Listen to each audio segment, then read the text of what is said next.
The south rim of the Grand Canyon in April of 1909 had been mapped, photographed, and catalogued by the United States Geological Survey to a degree that satisfied most of the federal bodies with an interest in the Colorado Plateau. The canyon's dimensions were known. Its strata had been named and assigned geological ages stretching back to the Proterozoic. The Colorado River at its base had been charted by John Wesley Powell 40 years prior, and the formal bureaucratic work of absorbing the canyon into the American institutional record was, by the spring of that year, largely considered complete. What was not complete, and what no survey had accounted for, was what lay inside the canyon walls themselves, cut into the stone at a height that the river could not reach, and the rim surveys had no reason to examine.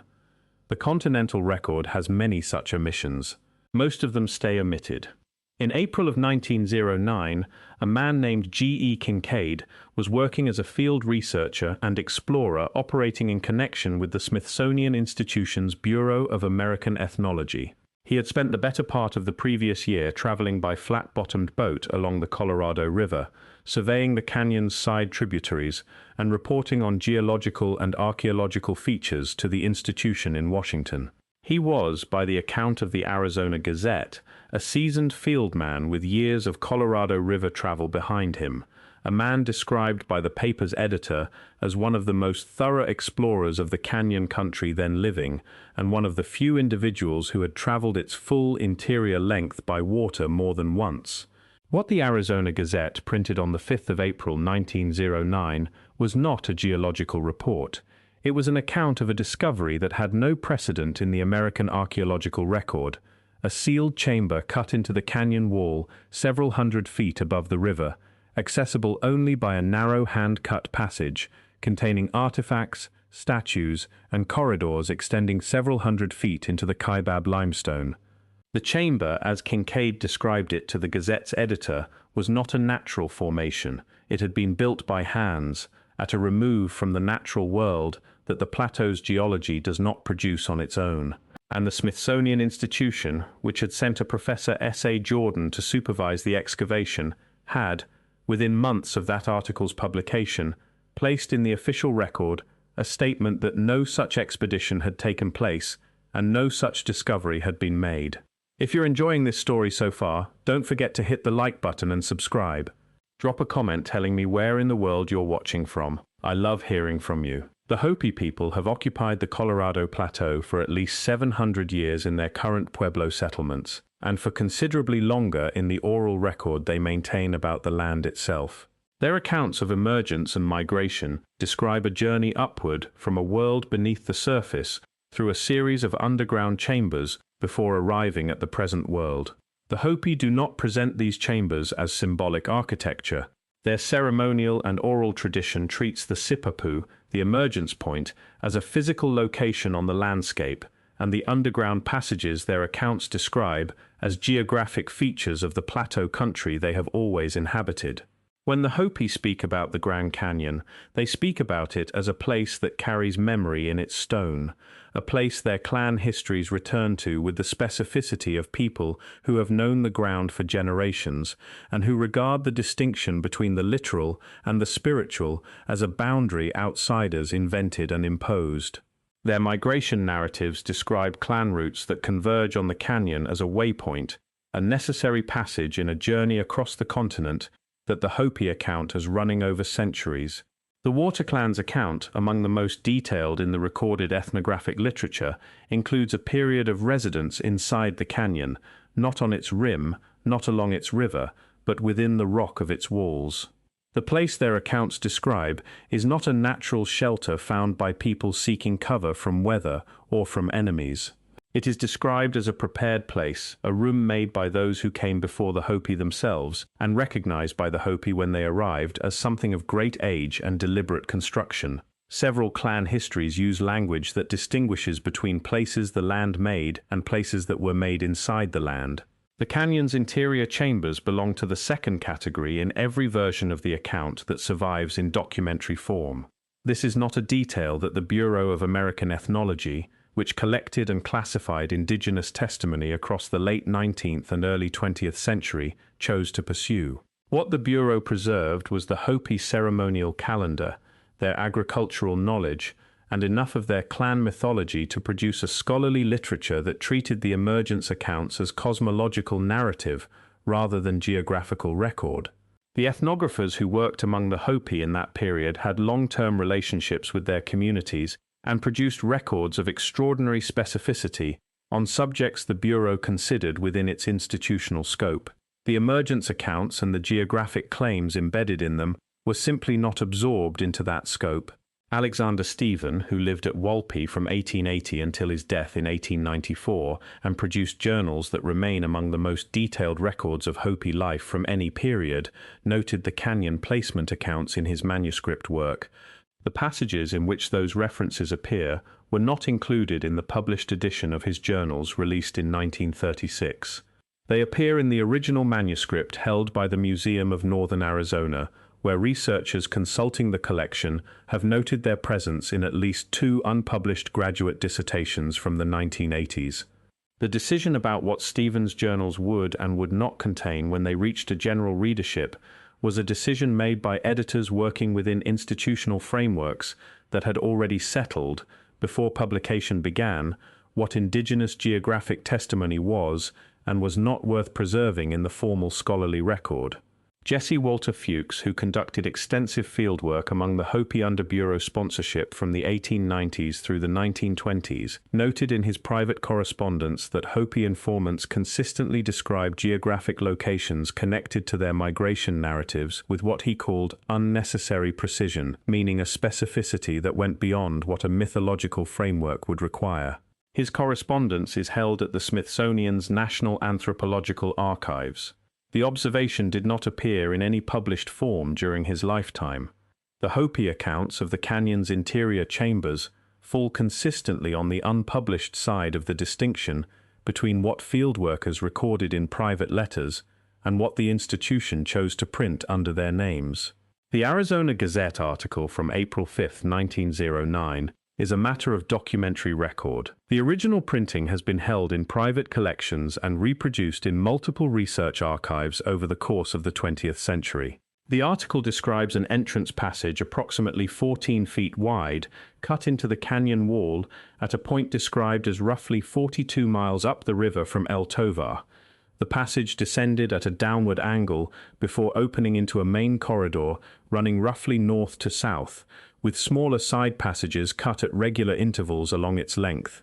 The walls of the main corridor were smooth. The floor had been leveled to a consistency that Kinkaid said he had never encountered in any natural canyon formation in years of direct examination of the plateau's geology.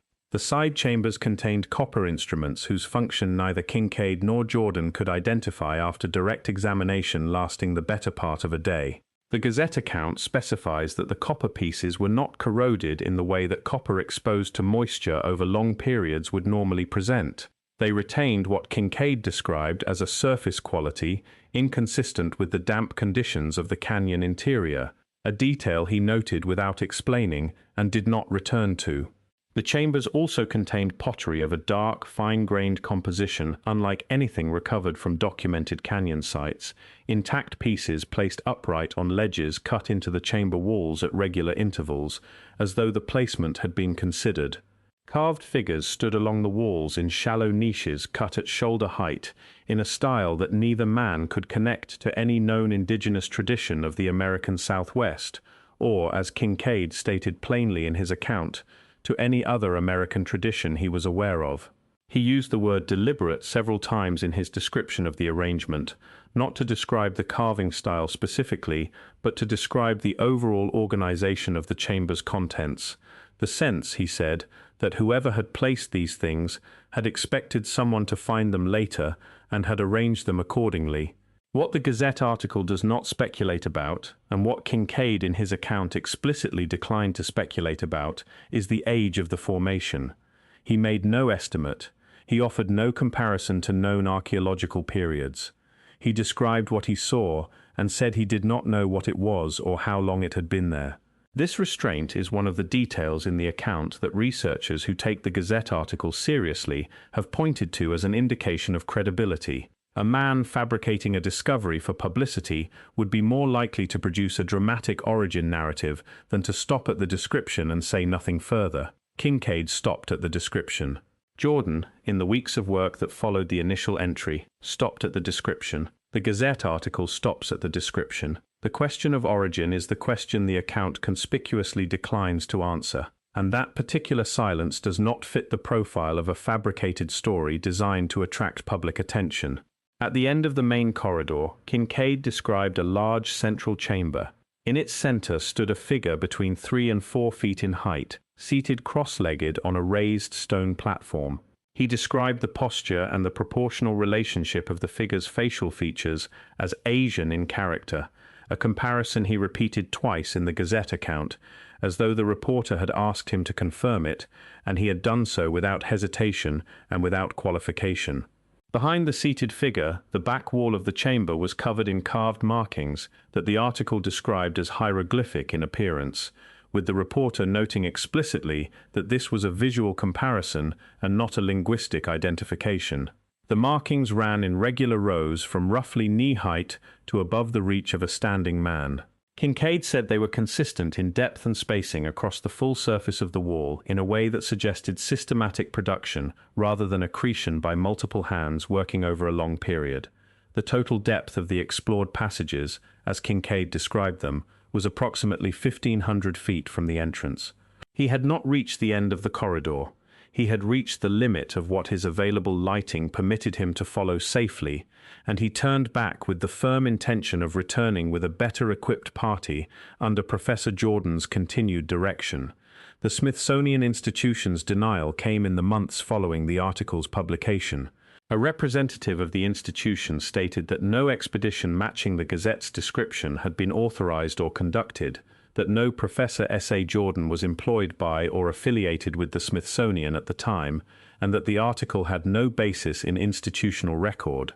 The denial did not address the specificity of Kinkaid's account. It did not engage with his prior expedition history. It stated only that the institution's records contain no reference to the event. No correction was demanded from the Arizona Gazette. No retraction was printed. The denial appeared, and the matter was officially closed from the Smithsonian's side.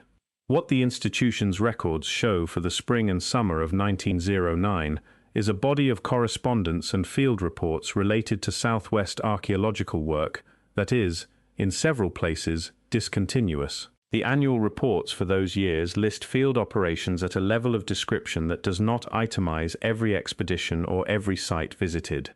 Large-scale field operations were routinely initiated, partially conducted, and then closed without full publication when institutional priorities shifted. What is unusual in this case is the scale of what the Gazette described.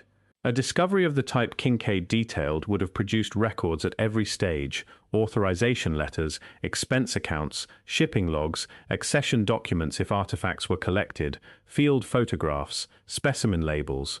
None of these have surfaced in any archive consulted by researchers who have pursued this question across 4 decades of investigation.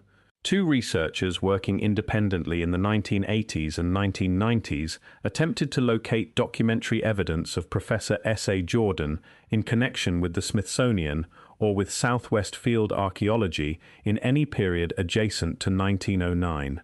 Neither succeeded. 1. Working through newspaper archives in Arizona, Utah, and Colorado, found 2 earlier references to Kinkaid by name in Colorado River expedition contexts, both consistent with his characterization as an experienced canyon traveler and both predating the Gazette article by several years.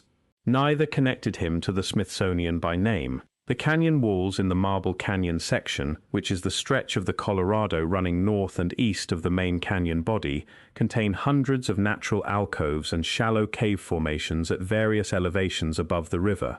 Many have been examined by archaeologists working under National Park Service authorization over the decades since the park's establishment. Some contain evidence of ancestral Puebloan habitation, small granaries, pictograph panels, surface artifact scatters left by people who used the canyon walls for storage and for ceremony. The Kaibab limestone that forms the upper walls in this section is characterized by what geologists describe as solution pockets, cavities formed by water moving along fracture lines in the rock over hundreds of thousands of years. These are irregular in shape. Their walls are scalloped and undulating, shaped by the specific chemistry of the water that formed them. Their floors are uneven and debris-covered. They do not have flat leveled surfaces or smooth vertical walls meeting at right angles. The formation Kinkaid described does not resemble any natural solution cavity documented in any geological survey of the canyon's limestone formations. The two categories of space do not overlap. If you're hooked on this story, make sure to subscribe and turn on notifications so you never miss an upload. Your support means everything and helps me bring you more emotional stories like this one. The copper instruments Kinkaid described are the detail with the most direct bearing on the question of the formation's age and origin.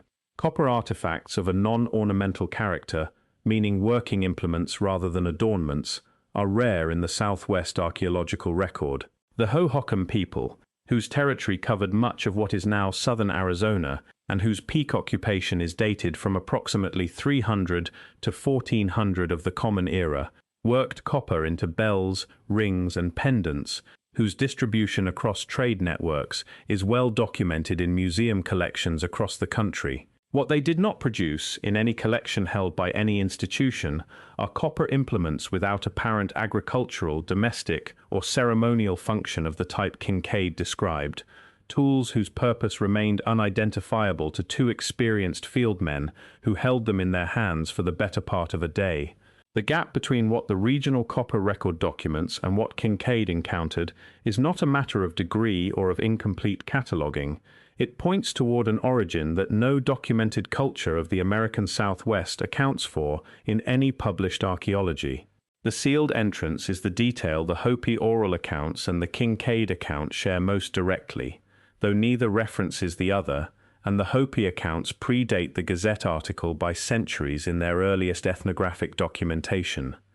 Kinkaid stated in the Gazette that when he first encountered the passage, its lower entry point had been filled from the inside. The original opening had been sealed with rubble and compacted sediment pressed into the passage deliberately, and had only become partially accessible because erosion from above had cleared a section of the fill. He gave no estimate of the age of the ceiling, beyond saying he believed it was old. What the Hopi accounts connected to the one-horn and two-horn ceremonial societies say about the canyon's interior places is that the closings were deliberate, carried out at the time of a departure, preparing the places for preservation rather than ongoing access. The Hopi word used in several ethnographic transcriptions for this act, rendered in English by Stephen as sealed for the ones who come after, describes a closure intended not to block entry permanently, but to hold what was inside across a period the sealing people appear to have anticipated without specifying. The Hopi position, as multiple elders have described it across different decades of documentation, is not that the place is forbidden. It is that the right circumstances for opening it have not yet been recognized. John Lancer, a Hopi elder from the village of Hotevilla, gave an account in the early 1960s to a researcher whose name does not appear in any published academic work connected to Southwest oral history.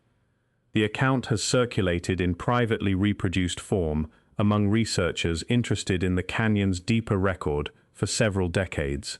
Lancer described a location in the canyon that the Hopi refer to in ceremonial language as the antechamber of the First World, a phrase his interviewer noted had close parallels in the ceremonial language of both societies, whose jurisdiction in Hopi religious structure covers the passages connecting the present world to the worlds below it. Lancer said the place is inside the stone, reachable from the river at a specific season when the water is low, sealed now, not by the Hopi but by those who came after the builders and before the Hopi themselves arrived at the canyon. He said the knowledge of the location is held within the clan structures, maintained continuously since before the Spanish entered the plateau country in the 1500s, and that the Hopi have understood for as long as the memory holds that they did not close the place themselves. Someone arrived, he said, recognized what was inside, and sealed it in a way that the Hopi, even had they wished to, did not have the means to reverse. The Hopi have been waiting, since that closing, for understanding to arrive. The administrative closure of public access came in stages following the discovery by a matter of years. The Grand Canyon's designation as a national monument in 1908 placed the land under federal management. That designation was signed by President Theodore Roosevelt and came 11 months before Kinkaid's article appeared. It is not possible to know whether the designation and the discovery were connected. What is possible to say is that the timing meant the discovery occurred inside a land management framework that had already been established and that, within a decade, would become considerably more restrictive. The monument's conversion to a national park in 1919 extended and formalized those controls across the full extent of the canyon's walls and floor.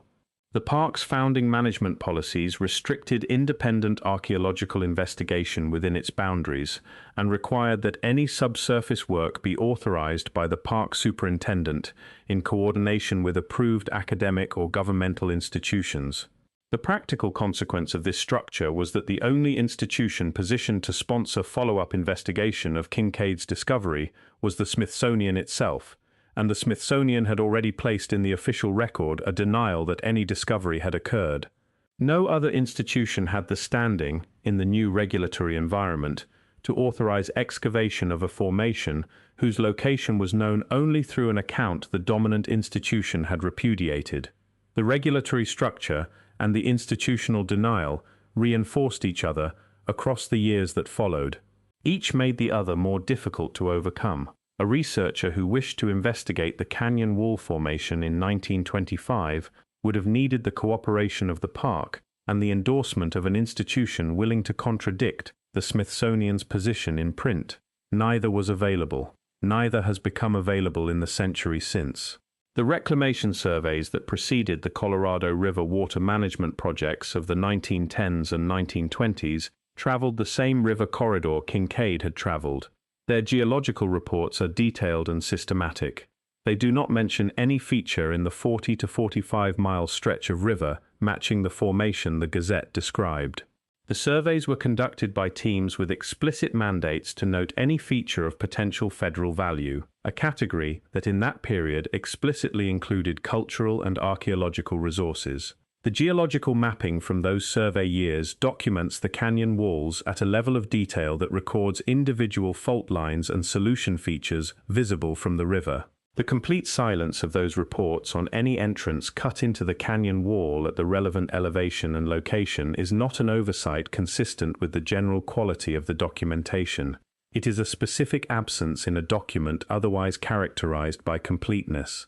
The absence means one of three things. The entrance was not visible at the water levels present during the survey period, the survey teams encountered it and chose not to record it, or the entrance had been resealed between 1909 and the time of their passage through the canyon. All three are consistent with the documented record. None can be ruled out on the basis of what the reports contain, because the reports, at that location, contain nothing. The carved exterior figure Kinkaid described at between 70 and 80 feet above the high water mark is the one detail in the Gazette account that would require no entry into the formation to verify. A shallow relief carving of 3 feet in height in red Kaibab stone at that elevation would be visible from the river below under the right lighting conditions, particularly in the low-angle light of early morning or late afternoon when shadows deepen shallow cuts in the canyon face. No documentary record of any expedition, recreational or scientific, that has traveled that stretch of the canyon since 1909 has noted such a marking.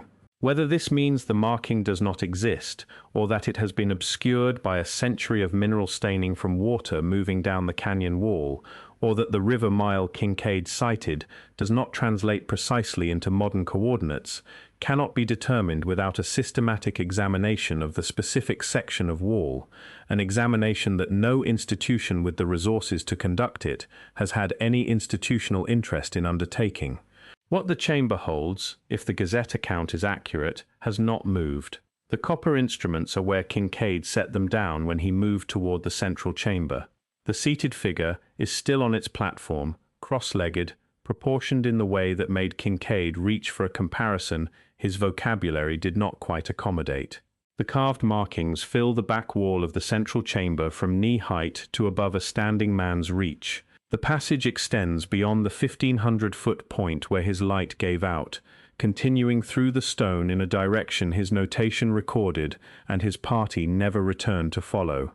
No documented expedition has entered that passage since the spring of 1909. The Hopi accounts say the place waits. Stone holds what is placed inside it across the kind of time that human institutions do not plan for and cannot manage. The canyon is 300 million years old in its exposed geological record. Whatever was placed inside it is held with the same patience the stone brings to everything it keeps, and the stone has been keeping things longer than any American institution has existed to deny that it does. The Hopi understood this before the Smithsonian was founded. They have been saying so, in the language the Bureau collected selectively, for as long as anyone has been recording what they said. The river corridor that holds the relevant stretch of canyon wall runs through what is now federally managed wilderness. The nearest overland access requires permits, advanced planning, and considerable physical effort. The nearest rim overlook does not have a sight line into the marble canyon section at the river mile Kinkaid described. The most direct access to that stretch of canyon wall remains the river itself, by multi-day expedition, under a permit system managed by the National Park Service that limits the number of parties on the water at any time and the locations where those parties may stop. A researcher wishing to examine the canyon wall at the location the Gazette described would need a river permit, sufficient technical expertise to climb to the formation's elevation above the waterline, and, if they wish to enter the formation rather than merely identify its exterior, formal authorization from the park that would require institutional endorsement the record has made effectively impossible to arrange.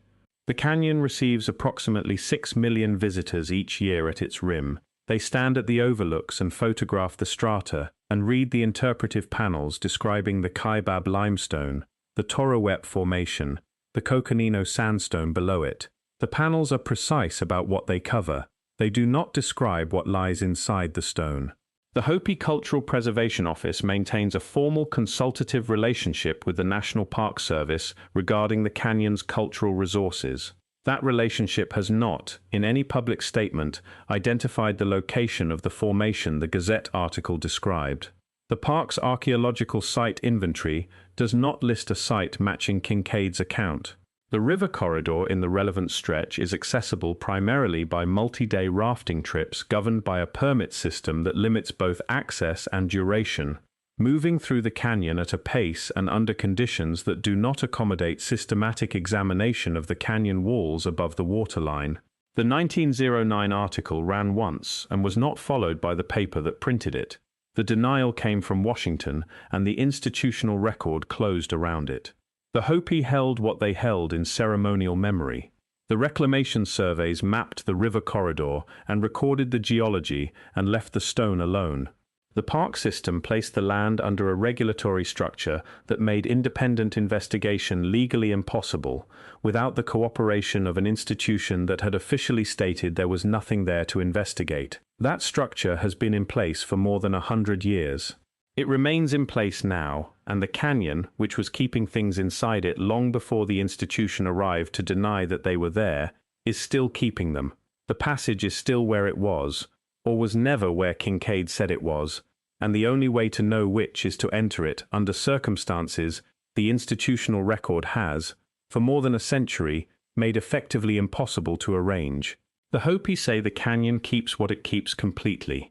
The people who acted through the Smithsonian in 1909 understood that well enough to act on it. They put the record away in the same season they put the passage out of reach, and the canyon, as it has always done, held the space between those two things in silence. Thank you so much for watching until the end. If you loved this story, check out the other videos on your screen now. I think you'll really enjoy them. And don't forget to subscribe if you haven't already. See you in the next story.